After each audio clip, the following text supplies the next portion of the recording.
Okay, hey, this is Francisca, and this is my mid-crisis life. um, okay, what do I want to talk about?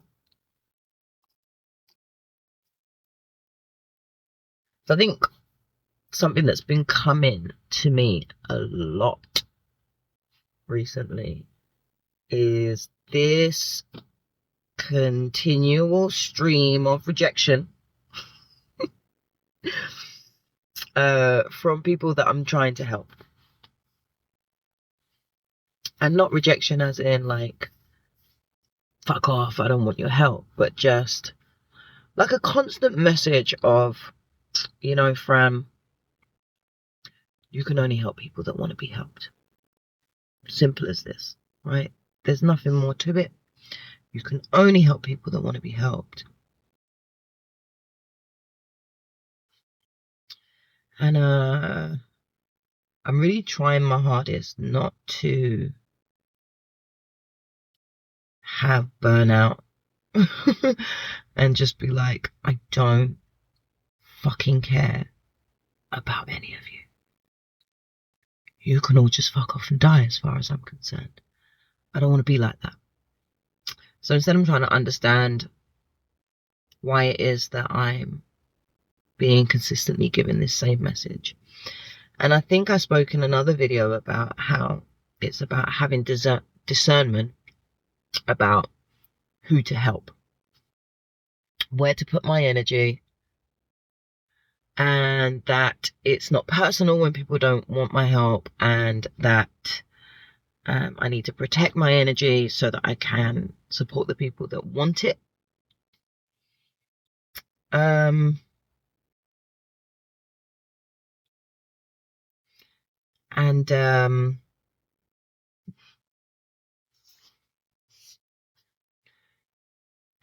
it's not up to me to decide who deserves my help, but that I should just be open to it. But having considered it, I think one of the things that I'm coming to now is that really what I want and what I think that this whole process is showing me is that I want people to come to me. I want God to bring people to me who want to be healed, who are ready to be healed, right? And I think, for example, like about my parenting program that I did before, like I know that it's a good program. I know that it heals people. People have been on it. People have told me that it's changed their lives, that it's changed their mindset, that it's changed their relationship, that it's healed the relationship that they had with their parents, that they've benefited in so many different ways. I know that it's helpful, but I found it really difficult to have any traction, to gain any traction, to gain any momentum in terms of getting this out there. And I feel like it's because at the time, my energy was that I was searching for other people to be on the program. So I was actively like, who can I find? I need to find someone. I need to find some people who wants, do you want to do it? Do you want to do it? And I wasn't letting them come to me. And the thing is that when you're searching for something, really it's a feeling of lack. You're saying, I don't have something that I need, and I need to go out there and I need to find that from the outside world because there's something here that's lacking, right? And the thing is that lack doesn't create fulfillment. There's no way that you can be fulfilled by trying to fill a hole and feeling that you're lacking something that you need, right? Simultaneously, I do feel like there's this kind of general sense of apathy in the world where people have become so apathetic because either they're ground down or they're too tired or they're just about staying afloat, or they've got their new trainers and their TV and they can get their car and they're working, so things are okay, and people don't really want to engage with some of the atrocities that are happening in the world. They don't want to engage with the subsequent difficulties that their neighbours are in, or the socioeconomic problems that their community finds themselves in. Because you know what? I'm just about okay, and I don't have space for anyone else. And I feel like apathy in people is the new devil.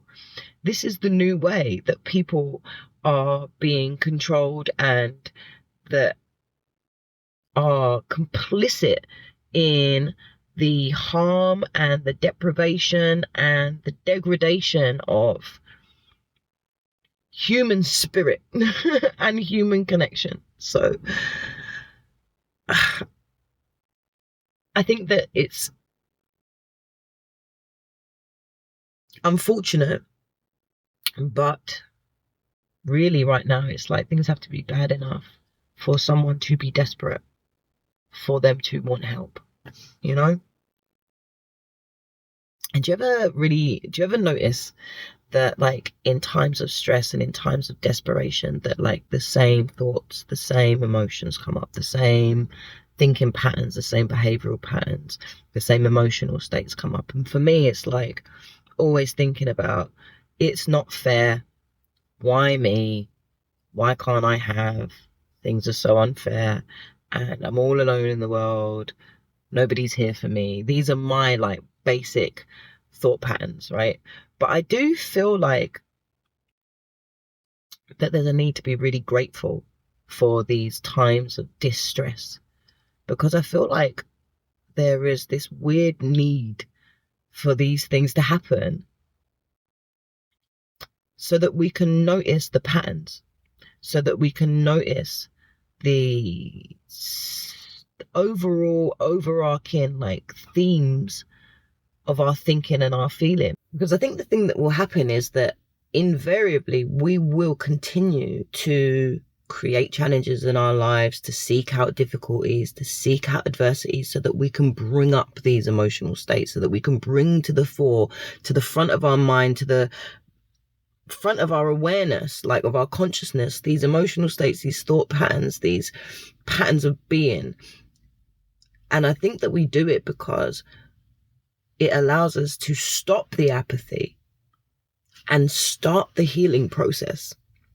Because while we're apathetic, we're not really actually aware of our triggers. We're not aware of our traumas. We're not aware of the things that need to be healed. So we need it. This is just my thought. So for me, I feel like I always want to thank God for the pain, and I want to thank God for the suffering, because I feel like that this is a gateway to my healing.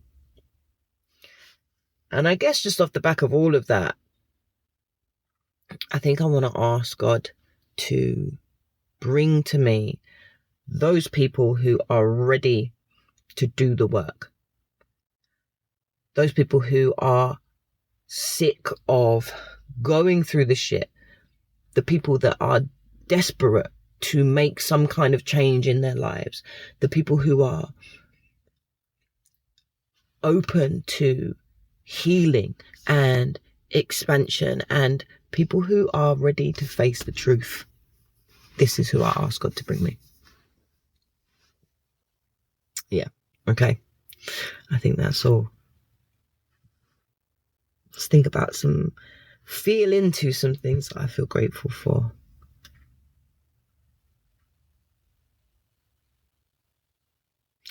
You know, I feel really grateful this morning that I've actually been able to make this video. I tried a couple times and I just couldn't think straight.